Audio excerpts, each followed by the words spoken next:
승리의 때에 조심해야 합니다 라는 제목으로 말씀을 증거합니다. 김경섭 목사님의 사랑이 위독하다라는 책을 보면 이런 내용이 나와요. 꾸미는 사람은 그의 겉으로 드러나는 모양에 치중합니다. 그죠? 겉으로 드러나는 모양에 치중하죠. 그러나 가꾸는 사람은 그는 자신만이 볼 수 있는 내면에 집중합니다. 가꾸는 사람은 내면에 집중합니다. 사람들 가운데는 꾸미는 사람이 있고 가꾸는 사람이 있습니다. 꾸미는 사람은 외모와 보이는 것에 중심을 두는 사람이고, 가꾸는 사람은 내면에 중심을 두는 그런 사람입니다. 시간이 흐르면 부패하는 음식이 있고 발효하는 음식이 있습니다. 지식도 부패하면 독선이 되고 발효하면 지혜가 됩니다. 사람도 그렇습니다.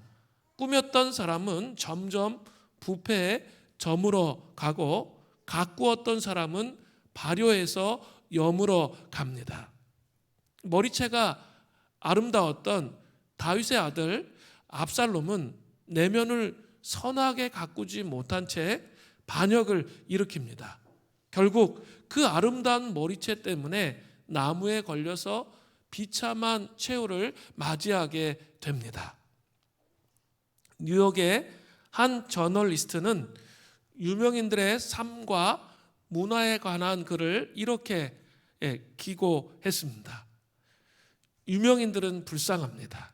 신의 가장 짓궂은 장난 중에 하나는 당신이 가장 원하는 것을 준 다음 당신이 갑자기 죽고 싶다는 생각을 할 때 그 모습을 보고 킥킥 웃습니다. 이 유명인들은 명성을 원했습니다. 그들은 노력했습니다. 최선을 다했습니다. 그들 모두는 유명해진 날 밤 즐거운 비명을 지르고 싶었습니다. 마침내 해냈습니다. 이제 그들은 흠모를 받게 되었습니다. 최고의 자리에 올랐습니다. 마법과도 같이 펼쳐졌습니다. 그들은 하나같이 그 밤이 지나고 다음 날 아침 진정제를 과다 복용하고 싶은 마음이 들었습니다. 전에 불행했다면 이제는 2배로 불행해졌습니다. 환멸은 그들을 참을 수 없게 울부짖게 만들었습니다. 그 유명한 사람들의 삶과 문화, 또 그들의 내면의 갈등을 아주 정확하게 묘사하고 있습니다. 가꾸는 삶에 관심이 없고 꾸미는 삶을 살아갈 때 나타나는 불행을 아주 잘 보여주고 있다고 볼 수 있습니다. 우리의 신앙은 내면을 가꾸는 것과 아주 중요한 연관관계가 있어요. 신앙생활을 이 내면을 가꾸는 것과 연결시켜서 이해하지 못하면 그냥 피상적이고 종교적인 신앙생활을 할 수밖에 없어요. 반드시 이 내면과 연관된다는 것을 기억해야 돼요. 이 속사람의 변화와 아주 밀접한 관계가 있는 거예요. 이게 안 되면 신앙생활을 제대로 할 수가 없다는 거죠. 고린도후서 4장 16절에 이런 말씀이 나오죠. 그러므로 우리가 낙심하지 아니하노니 우리의 겉사람은 낡어지나 우리의 속사람은 날로 새로워지도다. 이 겉사람은 낡아져요.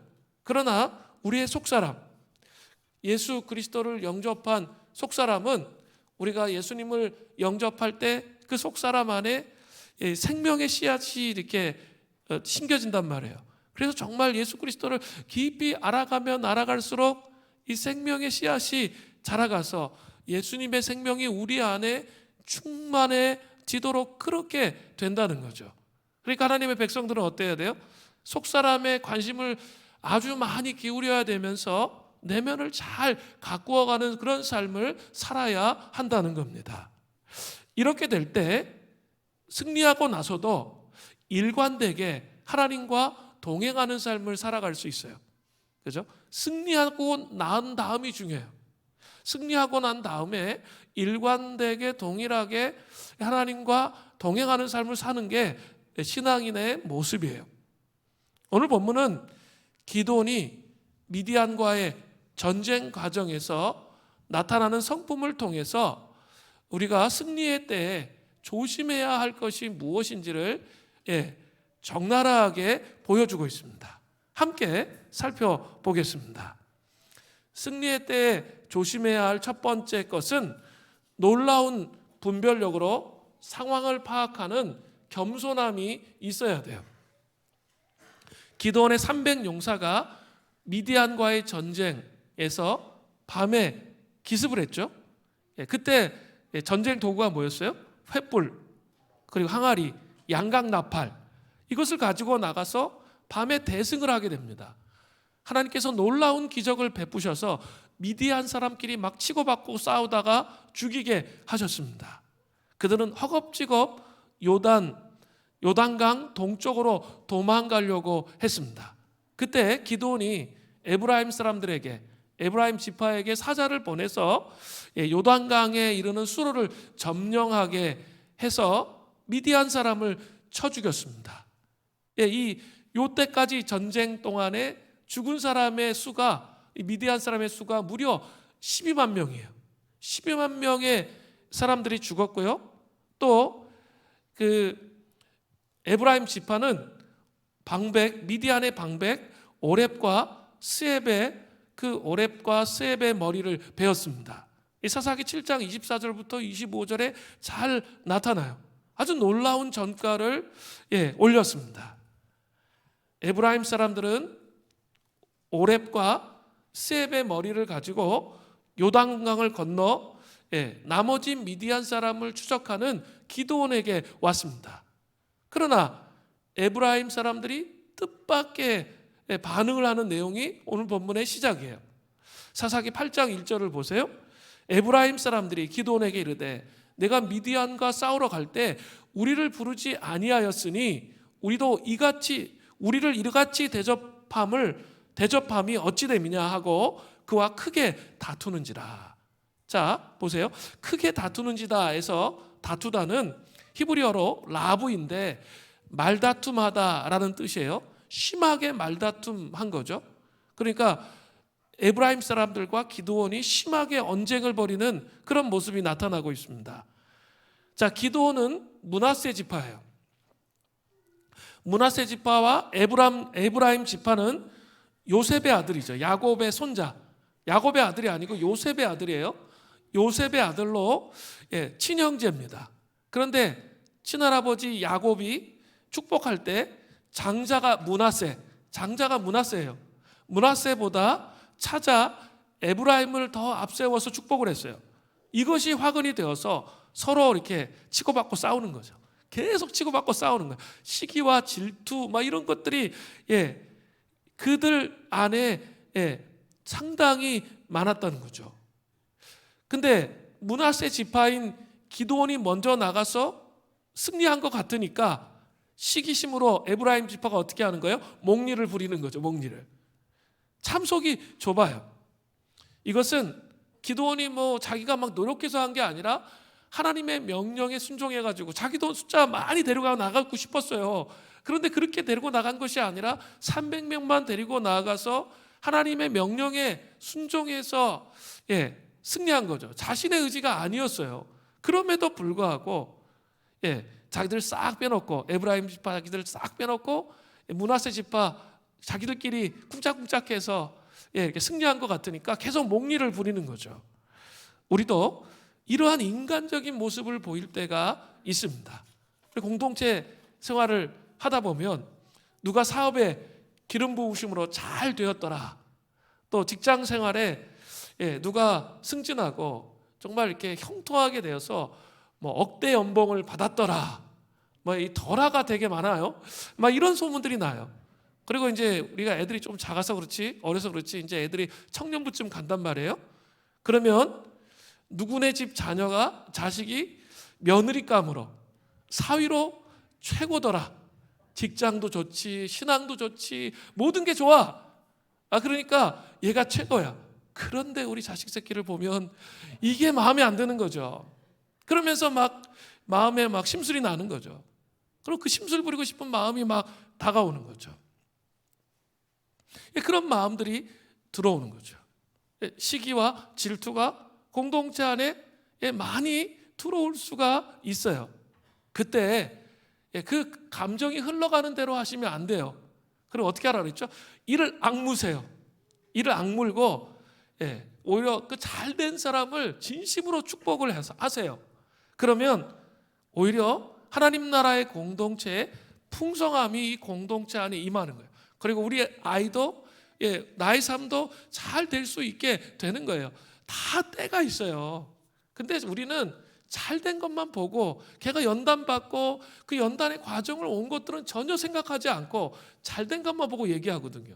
어떤 사람은 그 연단의 과정이 끝나서 형통케 문이 열린 거예요. 어떤 사람은 지금 연단의 과정을 가고 있는 거예요. 그래서 그 사람이 어떻게 하나님 앞에 충실하게 순종하면서 연단의 과정을 가고 있는지 이게 중요한데 그거 생각하지 않아요. 그냥 그건 생각하지 않고 잘된 것만 보면서 불평불만하면 안 된다는 거예요. 오히려 그런 상황에서도 어떻게 하라고요? 이를 악물고 축복해야 그 하나님 나라의 공동체의 풍성함이 나에게까지 흘러올 수 있게 된다는 거죠. 이것이 아주 중요해요. 자, 기드온은 이러한 상황 가운데 이 목리를 부리는 에브라임 지파가 막 목리를 부리는 이런 상황 가운데 어떤 반응을 했습니까? 사사기 8장 2절부터 3절이에요. 기드온이 그들에게 이르되 내가 이제 행한 일이 너희가 한 것에 비교가 되겠느냐? 에브라임의 끝물 포도가 아비에셀, 므낫세 지파의 땅이에요. 아비에셀의 만물 포도보다 낫지 아니하냐?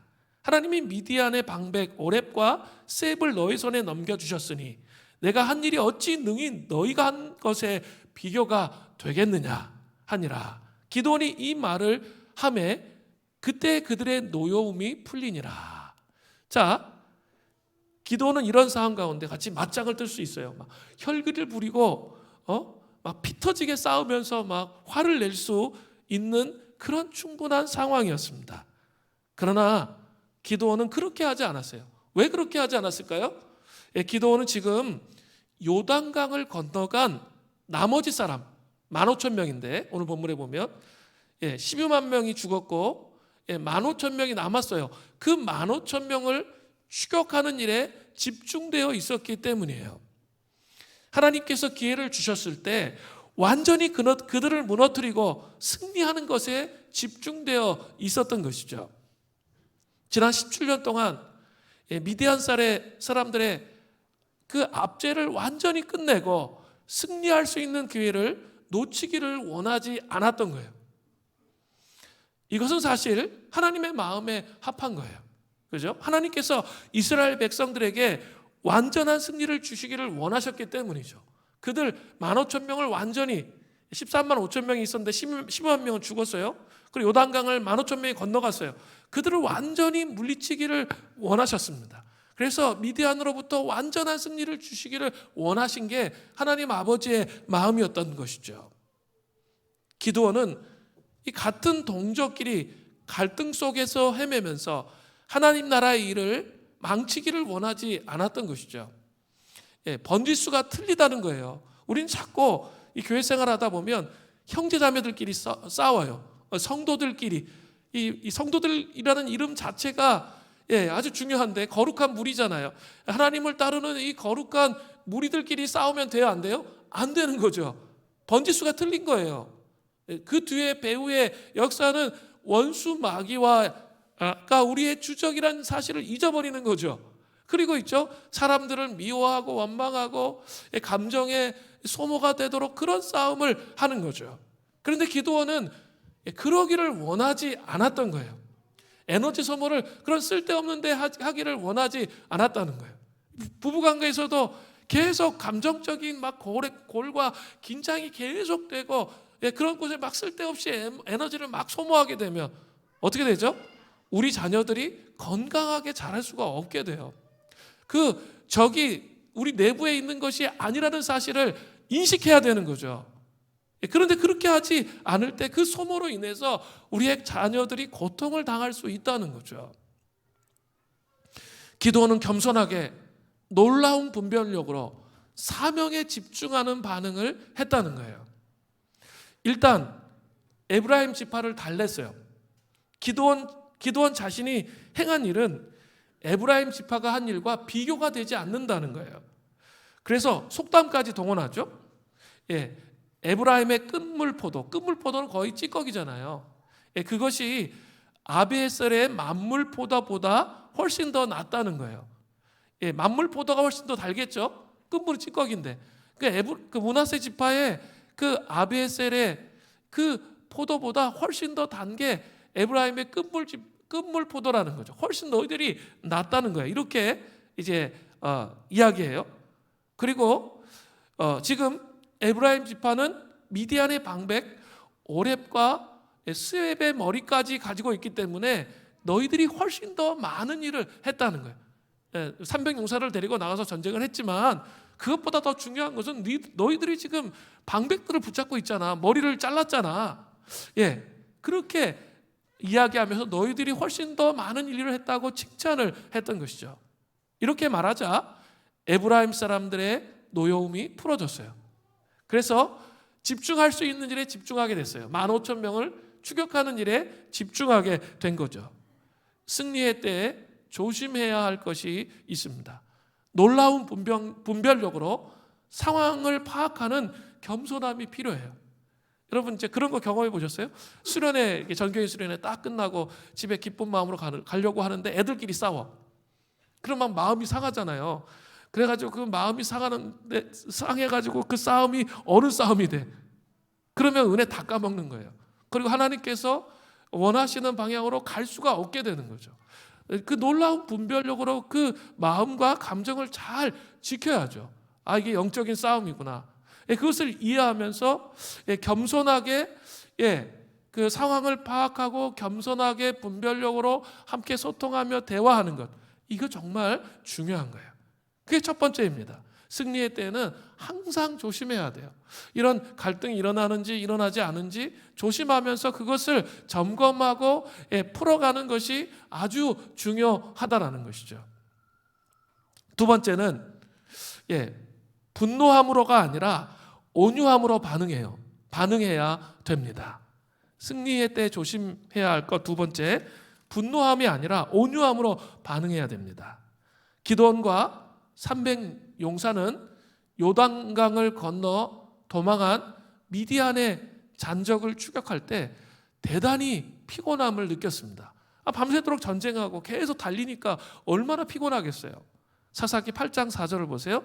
기드온이 그와 함께한 자 300명이 요단강에 이르러 건너고 비록 피곤하나 추격하며, 너무 지친 상태에서 계속 추격하고 있는 것이죠.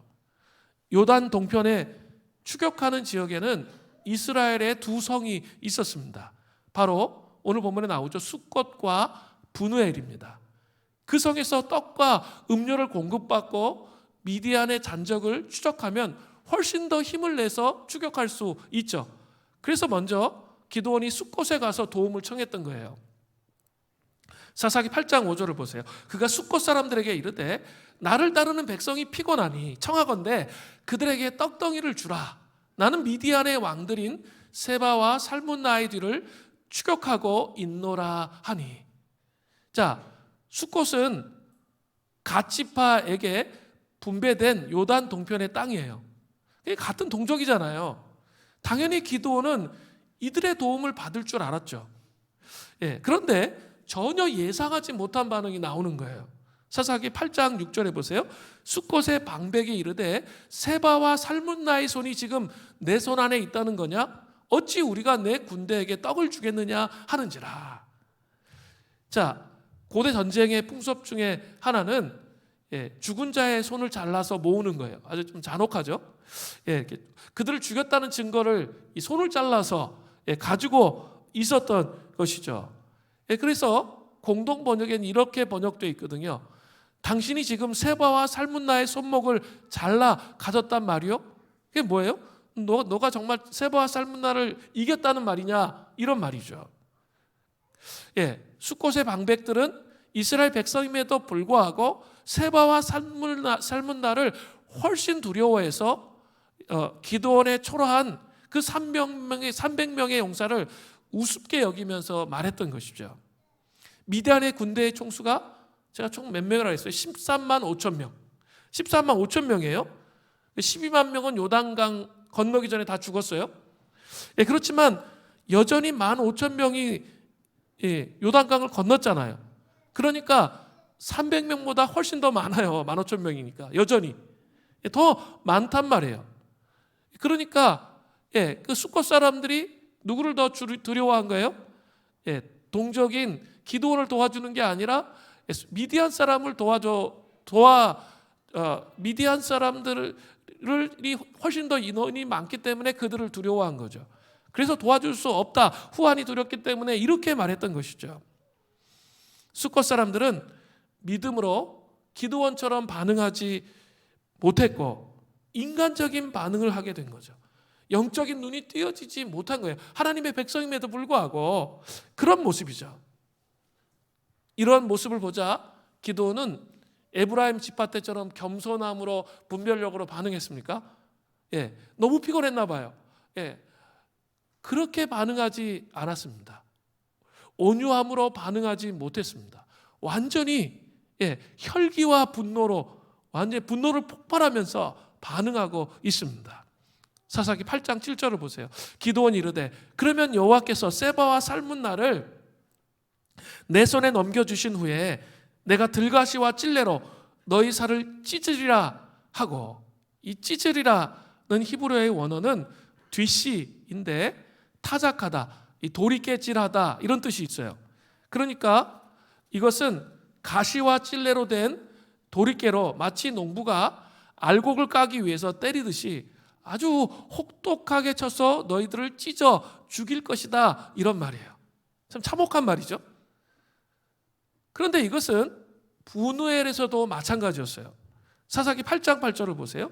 거기서 브누엘로 올라가서 그들에게도 그같이 구한즉 브누엘 사람들의 대답도 숫곳 사람들의 대답과 같은지라. 브누엘은 숫곳에서 동쪽으로 약 9km 떨어진 지점에 있었습니다. 브누엘은 그 창세기 32장의 브니엘, 하나님의 얼굴, 야곱이 하나님과 씨름했던 그 장소 있죠. 그 장소와 동일한 지역입니다. 이곳에는 이스라엘의 최전방으로 적의 침입을 감시하는 관찰하는 망대가 있었어요. 가장 최전방이에요. DMZ시죠. DMZ 아니라고 할 수 있겠어요? 그러나 이들도 영적 게으름과 나태와 불신앙으로 숫곳 사람들과 같은 반응을 하는 거예요. 같은 동족인데 도와주지 않는 거죠. 그래서 기드온이 또 어떤 반응을 합니까? 사사기 8장 9절이에요. 기드온이 또 부델 사람들에게 말하 이르되 내가 평안히 돌아올 때 이 망대를 헐리라 하니라. 완전히 혈기와 분노에 사로잡힌 반응이에요. 온유함으로 반응하지 못했습니다. 결국 전쟁에 이기고 나서 어떻게 합니까? 혈기와 분노로 그 두 성을 징벌합니다. 13절부터 17절에 보면 숫곳 사람 중에 한 소년을 잡아서 신문해요. 그래서 숫곳의 방백들과 장로들 77명의 명단을 알아내요. 그리고 그들을 다 징벌했습니다. 그리고 분우엘 망대를 헐어버리고 그 성읍 사람들을 다 죽여버렸습니다. 충격적인 것은 기드온이 어떻게 반응하죠? 아주 분노와 혈기로 반응했다는 것을 알 수 있습니다. 스캇 솔주 목사님의 온유함으로 답하다라는 책을 보면 현대를 잘 분석한 내용이 나옵니다. 이런 내용이 나와요. 2014년 슬레이트지는 분노의 해라는 일련의 논설에서 의분에서 가짜 의분까지 우리는 모든 것에 분노를 터뜨립니다. 분노는 우리의 삶을 사로잡았습니다 라고 그렇게 말하는 내용이 나옵니다. 그리고 논설 제목들에는 분노 프로젝트, 분노의 라이프 사이클, 분노란 무엇인가, 정체성 분노, 문화적 분노 실태 조사, 진보 진영의 분노의, 보수 진영의 분노의, 분노 바이러스 창궐, 의로운 분노, 내 삶을 바꿔 놓은 분노, 이런 얘기들이 너무 많다는 거죠. 그냥 어떻게 보면 우리나라도 지금 비슷한 증상인데 그냥 이 분노로 반응하는 게 그냥 정당한 것처럼, 모든 논쟁거리가 분노할 것처럼 그렇게 사람들이 반응한다는 거죠. 그래서 우리 문화에서 분노는 특별한 일이 아니라 당연한 일이 되어 버렸다는 거예요. 이제 분노는 이상한 현상이 아니라 정상이라는 거죠. 이런 상황 속에서 예수님의 방식인 온유함으로 답하는 것은 정말 어려운 시대가 되었습니다. 그렇다면 승리의 때에 분노함이 아니라 온유함으로 반응해야 한다고 했는데, 온유함은 도대체 뭘까요? 이게 중요해요. 이 분노의 시대에 온유함으로 반응하는 게 정말 중요해요. 정치도 보면 이 진보와 보수로 나누어져서 어떻게 됩니까? 이 갈등의 구조를 이 분노로 서로 반응하기 때문에 이 극복을 못 하잖아요. 그냥 극단으로 계속 가고 있잖아요. 이 시대에 정말 온유함으로 반응하는 하나님의 사람들이 정말 필요하고 중요하다라는 거예요. 그렇다면 그 예수님의 온유함, 그 온유함이 과연 뭐냐라는 거예요.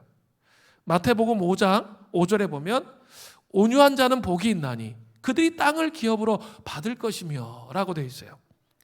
온유함이란 말은 현대의 뉘앙스인 나약함, 무기력한 말로 그것을 뜻하는 말이 결코 아닙니다. 헬라어의 온유라는 단어는 저돌적이지 않음, 또 강하지 않음, 권위적이지 않음, 또 척하지 않은 상태, 또 꾸미지 않은 상태, 자매가 화장을 하지 않은 그런 순수한 아름다움이 있는 상태를 나타내는 그런 말이 온유예요. 종합해서 온유는 다른 사람에게 대해서는 신사적이면서 자신에 대해서는 잘 절제하는 사람, 셀프 컨트롤을 하는 사람, 그런 사람을 가리켜서 온유한 자라고 말하는 거죠. 또 온유의 뜻은 준마라는 뜻이 있어요. 그래서 야생마가 아니라 자기 막 멋대로 막 살아가는 삶이 아니라 길들여진 말, 입에 재갈이 물려진 말 있죠. 그 말은 주인이 원하는 대로 움직여 가잖아요. 그런 사람을 가리켜서 온유한 자라고 하는 거죠. 온유한 사람이란 말은 다른 사람에 대해서 적대감을 품을 수 있는 상황 속에서도 적대감을 품지 않고 의심하지 않는 사람을 가리키는 거예요. 오히려 자신을 낮추고 겸손하게 남을 인정해주고 받아주고 판단하기에 앞서 이해하고 노력하고, 다른 사람이 내게 어떤 형태로 접근하든지 쉽사리 화를 내지 않고 민감하게 반응하지 않는 태도의 사람을 바로 온유한 사람이라고 말하는 거죠. 온유함의 모본이 누구세요? 예수님은 당신은 마음이 온유하신 자라고 했어요. 그리고 성경 복음서를 잘 보세요. 예수님이 이 막 갈등의 구조 속에서 얼마나 온유함으로 답하시고 대답하시는지 그것을 볼 수 있게 됩니다. 온유한 사람은 어때요? 오늘 팔복에 아주 중요하게 말하고 있죠. 땅을 기업으로 받습니다. 땅을 유산, 기업으로 받는 것입니다. 하나님 나라를 유업으로 받는 거예요. 온유한 자만이 하나님 나라를 받을 수 있다는 겁니다. 자, 온유한 사람의 놀라운 예를 스캇 솔즈 목사님의 책 온유함으로 답하다에서 제가 그것을 좀 보게 되었습니다. 좀 그것을 좀 나누고 싶어요. 미국 정치 풍자 코미디 프로 세터데이 나이트 라이브에서 코미디언이자 배우인 피트 데이비스는 전쟁터에서 눈을 잃었다는데 과연 그럴까? 라며 안대를 쓴 해군 특수부대 출신 공화당 하원 의원 댄 크렌쇼를 경솔하게 조롱한 적이 있었습니다. 그때 무거운 장을 단 전쟁 영웅 크렌쇼의 반응은 전혀 예상을 하지 못하는 반응을 했습니다. 데이비스는 크렌쇼의 정치적 입장이 싫어가지고 전투에서 얻은 장애를 놀린 죄로 대중의 심한 반발에 부딪히게 되었습니다. 대중의 비난이 얼마나 컸던지 데이비슨이 우울증과 자기 혐오에 빠지게 되었습니다. 그는 인스타그램에 이런 글을 올렸습니다. 더는 살고 싶지 않습니다. 살아보려고 안간힘을 쓰겠지만 얼마나 더 버틸 수 있을지 모르겠습니다. 나는 그저 사람을 도우려 했을 뿐입니다. 이 점만큼을 기억해 주시기를 바랍니다. 아프가니스탄 전투에서 폭발물 공격에 잃은 눈에 대한 조롱을 받았으니 사람들은 크렌쇼가 두고 보자 라고 말할 줄 알았어요. 크렌쇼는 반격을 가하거나 무시할 수 있는 충분한 그 모욕을 받았습니다. 하지만 그는 데이비슨에게 조용하게 연락해서 친구가 되어주고 생명을 살리는 말로 격려해 주었습니다. 그는 누구에게나 이 세상에 태어난 목적이 있다며 하나님은 특별한 이유가 있어서 당신을 이곳에 살려두신 것입니다. 그 목적을 찾는 게 당신의 임무입니다. 그리고 그 목적대로 살아야 됩니다. 당신을 하나님께서 사랑합니다 라고 그렇게 말했습니다. 크렌쇼는 똑같이 분노로 갚아주는 대신 온유함으로 반응했습니다. 이게 중요해요. 분노로 갚아주죠. 다 요새는 강대강이잖아요. 서로 지지 않아요. 막 분노가 하늘을 찔러요. 그런데 어떻게 했다고요? 그 분노로 갚아주는 대신에 온유함으로 반응했습니다. 상대방의 약점을 들춰 고통을 주었던 데이비스는 경솔한 행동으로 인해 도리어 더 큰 고통을 받았습니다. 반대로 누구보다 공격에 능한 군인이었던 크렌쇼는 그런 데이비슨을 긍휼의 마음으로 바라보고 온유함으로 대답했던 것이죠. 그 대답이 너무나 온유해서 데이비슨 속에 타오르는 정치적 분노와 이어진 자기 혐오의 분노를 한꺼번에 깨뜨릴 수가 있었던 것입니다. 재앙 군인의 날 두 사람이 나란히 세터데이 나이트 라이브에 출연해 화해를 했습니다. 크렌쇼는 뉴욕시의 소방관으로 2011년 9.11 테러 공격으로 목숨을 잃은 데이비슨의 아버지를 언급하며 그에게 따뜻한 말을 건넸습니다. 방송이 끝나자마자 데이비슨은 카메라가 꺼진 줄 알고 크렌쇼에게 몸을 기울여서 이렇게 속삭였습니다. 당신은 정말 좋은 사람이에요. 참 멋지지 않아요? 이 시대 이런 갈등과 이 분열이 있는 이 시대에 정말 중요한 게 예수님의 이 온유함으로 답하는 것이구나. 제가 정말 큰 감명이 됐어요. 이 시대에 하나님이 원하시는 사람이 어떤 사람인가? 정치적 이념에 의해서 분노하고 폭발하고 강대강으로 가는 그런 사람을 하나님께서 원하시는 게 아니에요. 온유함으로 답할 수 있는 사람들을 하나님께서 찾으신다는 거예요. 제가 토요일 날 좀 될 수 있으면 보려고 하는 프로그램이 있어요. 그게 뭐냐면 특파원 25시에 보면은 이렇게 전 세계에 지금 어떻게 흘러가는지 나라들이 막 그런 내용들이 나와요. 근데 유럽의 상황들이 막 나오더라고요. 이렇게 유럽이 이탈리아가 더 100년 만에 극우적인 파쇼 정권이 들어섰다. 그리고 스웨덴이 이제 극우적인 정당이 약진했다. 이런 내용들. 그리고 미국의 공화당과 민주당의 갈등 속에서 일어나는 여러 가지 현상들이 생각보다 너무나 심각한 시대 속에서 우리가 삶을 살아가고 있다는 것을 정말 이렇게 느끼게 돼요. 그리고 이렇게 우리 아들과 함께 전화통화로 얘기했는데, 주님 다시 오실 때가 다 된 것 같다. 어떻게 이런 그냥 강대강이고 그냥 소통이 안 되고 그냥 그 속에서 그냥 자기 의견이 옳다고 얘기하면서 분열 속에서 삶을 살아가는 거예요. 너무 많아요. 이 시대가 그렇게 가고 있습니다. 그럴 때 하나님의 사람들은 어떻게 반응해야 됩니까? 바로 이 분노로 반응하는 게 세상 사람들과 똑같은 분노로 반응하는 게 아니라 온유함으로 대답해야 됩니다. 그죠? 온유함으로 반응하는 그런 모습이 우리에게 진짜 필요하구나라는 생각을 해보게 됩니다. 분노함이 아니라 기도원은 성공의 때에 분노함으로 반응했기 때문에 더 큰 문제와 어려움과 고통이 이스라엘 백성들 안에 드러나게 됐어요. 동족을 죽였잖아요. 이 동족을 죽인 일이 시작이에요. 이제 나중에 사사기 뒷부분에 가면 어떻게 돼요? 동족 베냐민 사람들 다 그냥 없애버리잖아요. 이런 일들이 일어나 버리는 거예요. 그죠? 그게 시작이 여기서부터 시작되는 거예요. 그럼 성공했는데 분노함으로 반응했기 때문에 이런 증상이 있었던 거예요. 온유함으로 반응할 수 있어야 돼요. 그 예수님의 방식에 그게 그렇게 반응할 때 이 복음의 본질이 능력 있게 선포될 수 있다는 거죠. 우리 이것을 깊이 묵상하는 은혜가 있어야 돼요. 승리할 때 조심해야 될 것 세 번째는 신앙의 성숙으로 반응해야 됩니다. 이제 기드온과 300용사가 15,000명이 미디안 잔당들과 싸움에서 승리하는 그런 내용이 나와요. 사사기 8장 10절부터 12절이에요. 이때 세바와 살문나가 갈골에 있는데 동방 사람의 모든 군대 중에 칼을 든 자가 12만 명이 죽었고 그 남은 15,000명 가량은 그들을 따라와서 거기에 있더라. 적군이 안심하고 있는 중에 기드온이 노바와 욕부와 동쪽 장막에 거주하는 자의 길을 올라가서 그 적진을 치니 세바와 살문나가 도망하는지라.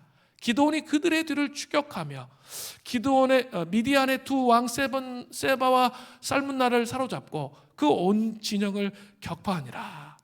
자, 보세요. 지금 15,000명의 도망한 사람들이 어디에 있어요? 갈골의 정확한 위치는 알 수 없는데 요단의 동쪽으로 약 24km 아라비아 강야 쪽으로 가면 있는 갈갈 그 지역으로 추정됩니다. 그러니까 상당히 멀리까지 도망갔죠. 하루 사이에 24km 도망간 거예요. 그러니까 상당히 멀리까지 도망갔기 때문에 세바와 살문나는 또 미디안의 군대는 이제 안심하는 거죠. 그까지 못 쫓아올 거라는 거예요. 이렇게 생각하면서 쉬고 있었습니다. 그런데 기드온과 300용사는 노바와 욕부와 동쪽 장막에 거주하는 자의 길로 갔습니다. 이 길은 유목민들이 다니는 비밀 통로예요. 비밀길이었어요. 유목민들만 알고 있는 비밀 통로였습니다. 그러니까 미디안 사람들은 전혀 모르는 그런 길이었어요. 근데 은밀하게 접근해서 급습을 했던 것이죠. 첫 번째 전쟁에 이긴 것과 또 다르죠. 여전히 300명으로 15,000명 이길 수 없잖아요. 그런데 기습을 하게 하셔서 지름길로 가서 기습을 해서 그들을 이기게 하시는 또 위대한 승리를 하게 하시는 주님의 역사를 이 본문을 통해서 볼 수가 있는 것이죠. 여기까지는 정말 좋았습니다. 그러나 안타까운 것은 기드온이 승리 이후에 신앙적으로 성숙하지 못한 반응을 보였다는 거예요. 자, 사사기 8장 18절부터 19절에 이렇게 허점들이 계속 나타나요. 이에 그가 세바와 살문나에게 말하되 너희가 다볼에서 죽은 자들은 어떠한 사람들이더냐 하니 대답하되 그들이 너와 같아서 하나같이 왕자와 같은 모습 같더라 하니라. 그가 이르되 그들은 내 형제들이며 내 어머니의 아들들이니라. 여호와께서 살아계심을 두고 맹세하노니 너희가 만일 그들을 살렸더라면 나도 너희를 죽이지 아니하였으리라 하고, 기드온은 전에 이 다볼산 근처에서 자신의 친형제들이 세바와 살문나에게 죽임을 당한 것을 알고 있었습니다. 여기서 기드온이 이 전쟁을 완전히 승리로 이끌고자 했던 그 이유를 한 가지 더 발견할 수 있어요. 첫 번째 이유는 뭐였죠? 여호와의 명령에 완전히 순복해서 그렇게 하기를 원하는 그런 면이 있었습니다. 그러나 부차적인 동기가 또 나타나죠. 그게 뭡니까? 개인적인 복수인 것이죠. 이것들이 자신의 내면 속에 섞여 있었던 거예요. 하나님의 명령에 순복하는 것도 있었지만 한쪽으로는 자기 형제들을 죽였으니까 자기가 그것을 복수하고 싶은 강한 열망이 있었기 때문에 끝까지 쫓아갔다는 것이죠. 그의 내면 속에 이게 복합적으로 섞여 있었던 것이죠. 이건 뭘 보여주는 거예요? 기드온이 신앙적으로 성숙해서 온전히 반응한 것이 아니었음을 알 수 있어요. 자기의 그 복수의 욕망이 그 마음속에 작동해서 움직였다는 것을 알 수 있다는 거죠. 또 다른 문제는 이들을 죽이는데 자신의 어린 아들을 내세워요. 사사기 18장 사사기 8장 20절을 보세요. 그의 맏아들 여델에게 이르되 일어나 그들을 죽이라 하였으나 그 소년이 그의 칼을 빼지 못하였으니 이는 아직 어려서 두려워함이었더라. 기드온은 자신의 아들을 대단한 사람으로 생각했어요. 그러나 부모님들은 너무 자기 아들을 대단한 아이로 생각해서는 안 돼요. 아무리 훌륭한 아이라 할지라도 그 아이는 아이에 불과한 거예요. 기드온은 자기 아이의 여델을 너무 크게 생각해서 적장을 죽이는 일을 시키려고 했습니다. 그죠? 아주 나이가 어린데 7, 8살 정도 됐는데 그 일을 그 적장의 목을 베는 일을 시키려고 했다는 것이죠. 그러다가 망신을 당했습니다. 아주 무리수를 크게 두었던 거죠. 자기의 가문에서 그 영광을 받기를 원해서 그런 모습들이 자기의 어린 아들 여델을 통해서 세바와 살문나를 죽이게 하는 그 모습 속에 잘 드러나고 있습니다. 여전히 그는 성숙하지 못한 그의 모습을 볼 수 있습니다. 또 한 가지 더 심각한 문제가 있어요. 사사기 8장 21절이에요. 세바와 살문나가 이르되 내가 일어나 우리를 치라 사람이 어떠하면 그의 힘도 그러하니라 하니 기드온이 일어나 세바와 살문나를 죽이고 망신당하고 자기가 죽였죠. 그죠? 그렇게 됐어요. 그리고 나서가 중요해요. 그들의 낙타 목에 있던 초승달 장식들을 떼어서 가지니라. 이게 문제예요. 자, 고대 근동 지방의 사람들은 초승달 장식을 사람의 목에도 걸기도 했고 낙타의 목에 부적처럼 달고 다녔어요. 그렇게 함을 통해서 이 달신의 보호를 기원했던 것이죠. 그렇기 때문에 기드온은 이러한 장식을 떼어서 가지면 안 되는 거죠. 하나님의 명령이 있잖아요. 그런 것들은 그 우상 숭배의 싹들은 어떻게 해야 돼요? 다 불살라 버리도록 하나님께서 명령하셨기 때문에 그렇게 해서는 안 되는 거예요. 그건 불순종인 거예요. 신명기 7장 25절에 분명히 언급되어 있잖아요. 너는 그들이 조악한 신상들을 불사르고 그에게 입힌 은이나 금을 탐내지 말며 취하지 말라. 내가 그것으로 말미암아 올무에 걸릴까 하노니 이는 내 하나님 여호와께서 가증히 여기시는 것임이니라. 분명히 말씀하셨어요. 그 전쟁에서 그 우상 숭배하는 물건 다 태워야 돼요. 불살라 버려야 돼요. 잘 생각해 보세요. 왜 미디안으로부터 이스라엘 백성이 17년 동안이나 고통을 당했습니까? 바로 이 우상 숭배 때문이었잖아요. 그런데 여전히 성공한 기드온이 어떻게 해요? 순종하지 않는 불순종으로 말미암아 또다시 우상 숭배의 싹이 싹트도록 그렇게 만들어 버린 거죠. 기드온은 승리 때에 신앙적 성숙으로 반응하지 못했어요. 이게 참 무서운 일이에요. 하나님 분명히 우리에게 우리의 인생의 여정 가운데 신앙적인 우리의 삶에 승리를 주실 때가 있을 텐데 그때 신앙적 성숙으로 반응해야 되는 거예요. 자, 그렇다면 우리가 승리의 때를 맞이하여 승리를 계속적으로 유지하면서 앞으로 나아가기 위해서 중요한 것, 신앙적 성숙을 우리의 삶 가운데 가져오기 위해서 평상시에 우리는 어떻게 해야 됩니까? 크게 두 가지예요. 첫 번째는 경건 훈련에 우선순위를 둬야 돼요. 이건 말이 필요 없어요. 경건 훈련의 우선순위를 반드시 두셔야 돼요. 앤드류 모레이가 이렇게 얘기했어요. 우리나라뿐 아니라 전 세계 신앙 수준에 대해서 생각하고 기도할수록 더욱 확고해지는 것이 있습니다. 그리스도인의 수준이 이렇게 낮은 이유는 회심한 후에 영적 삶의 목표가 그냥 회심으로 끝난다는 거예요. 하늘에 계신 아버지와 매일 교제하는 일임을 깨닫지 못했기 때문이라는 것입니다. 회심하면서 정말 깊이 생각해야 될 게 뭐예요? 그 다음에 이 여정으로서 그 하늘에 계신 아버지와 매일 교제하는 삶을 사는 게 가장 중요한 것이라는 것을 인식하고 그것의 심각성을 배우고 날마다 기도하는 삶을 살아야 되는데 사람들이 회심하면 끝 이렇게 해버리고 말기 때문에 정말 낮은 수준의 삶을 살아갈 수밖에 없다라는 것이죠. 성도가 이 사실을 인정한다면 매일 하나님의 말씀을 읽고 기도하는 시간을 갖는 일, 하나님의 임재를 기다리고 그분의 사랑이 계시되기를 기다리는 일이 얼마나 필요한지를 깨닫게 될 것입니다. 우리의 삶을, 우리의 인생 가운데 승리하는 삶을 살아가려면 중요한 게 뭐예요? 우리의 삶 속에 하나님의 임재의 공간이 만들어져서 주님과 교제하는 일이에요. 그리고 주님께서 무엇을 원하시는지 식별하면서 주님과 교제하면서 길을 가는 게 가장 중요하단 말이에요. 그런데 그것이 안 되는 거예요. 그러면 어떻게 되는 거죠? 종교인으로서 삶을 살아갈 수밖에 없어요.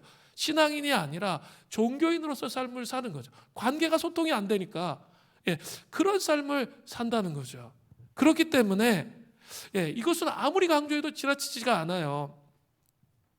우리의 삶의 최우선순위가 아무리 피곤하고 힘들고 어렵고 육아로 지치고 직장생활에 찌들어도 우리의 마음속에 가장 먼저 세워야 될 게 경건의 시간에 우선순위를 회복하는 거예요.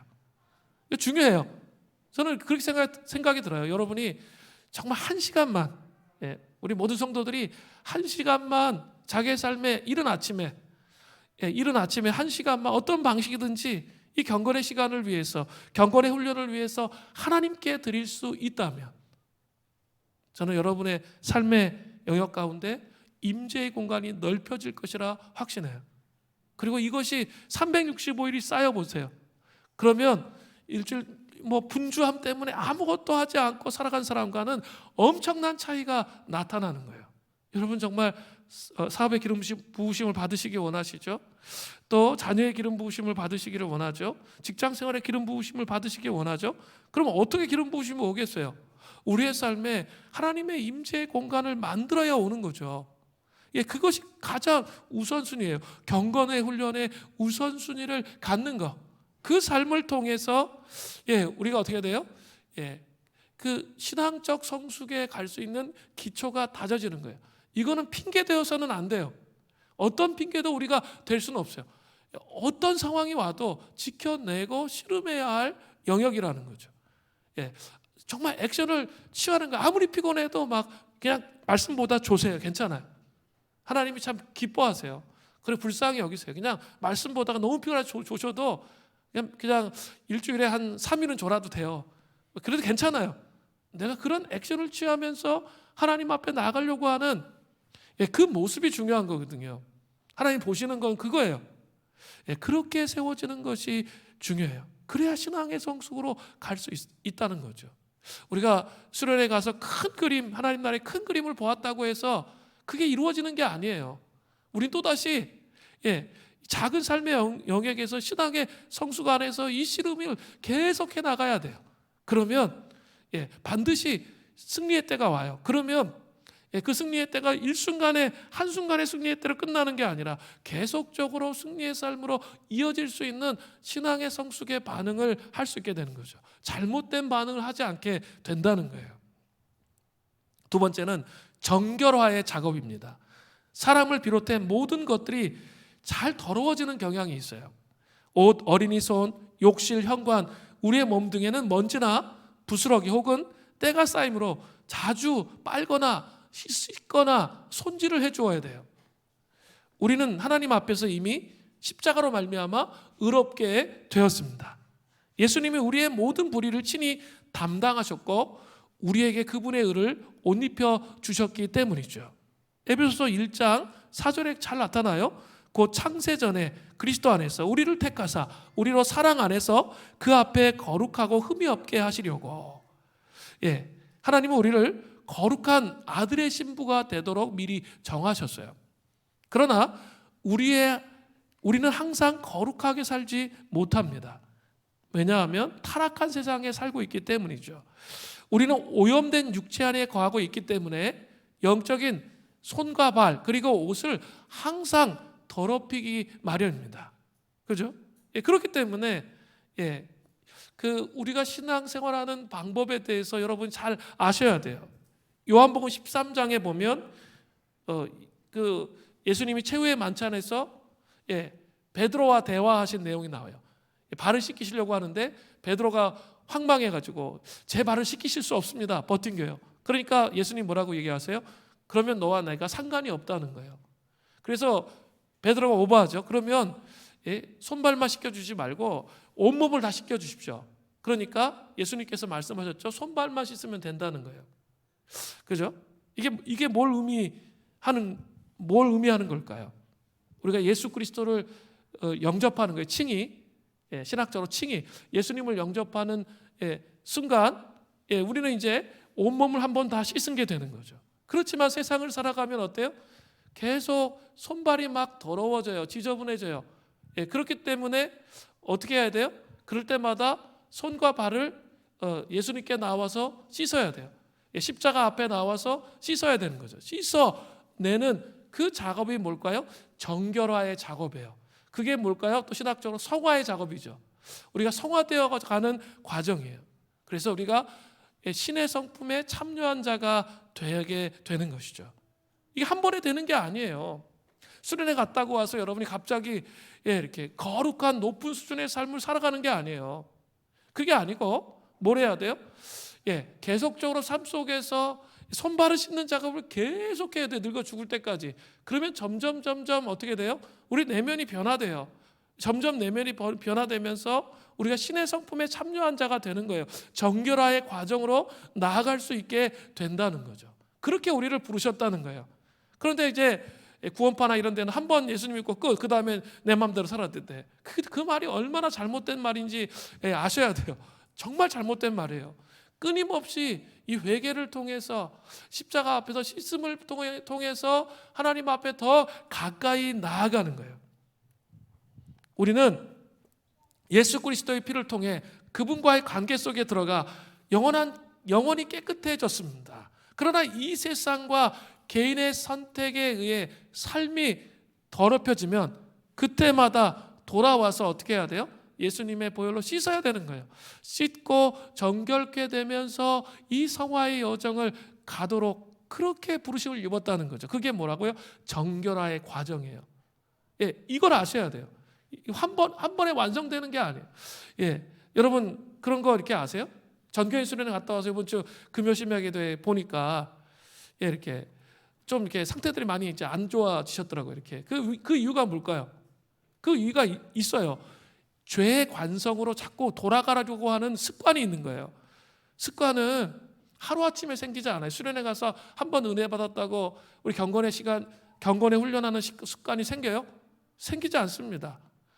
습관이 생기려면 정말 노력을 해야 돼요.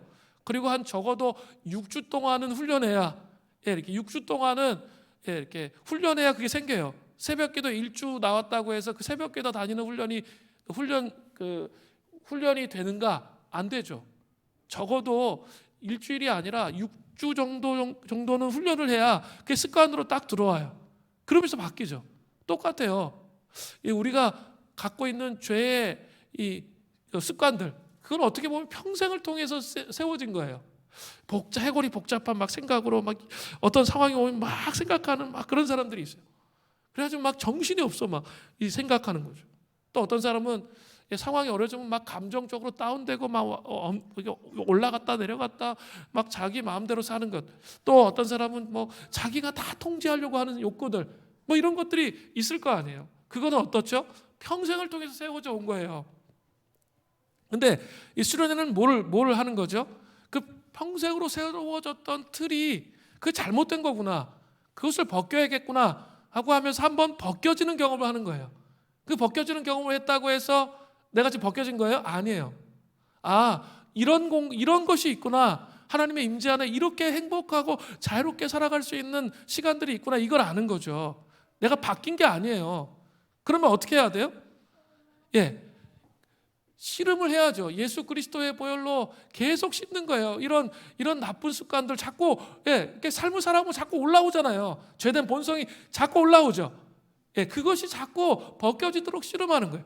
그렇게 하다 보면 나도 모르게 말씀으로 계속 채우고 기도로 채우고 보혈 기도문으로 채우고 여러 가지 가르쳐 드렸잖아요. 그것으로 계속 채우다 보면 어느 순간 나도 모르게 모르는 사이에 이만큼 변해 있는 거예요. 나도 모르는 사이에 이만큼 변해 있는 거예요. 이렇게 변해야 돼요. 분명한 것은 그렇게 되면서 내가 1년 전, 2년 전 신앙생활 했던 것과 지금의 나를 비교해 보면 완전히 바뀌어 있는 거죠. 이렇게 가는 거예요.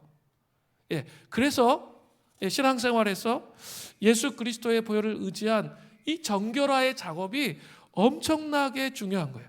그렇게 하다 보면 승리가 왔어요. 그런데 그 승리를 계속 유지하고 간직할 수 있는 그 준비가 되는 것이죠.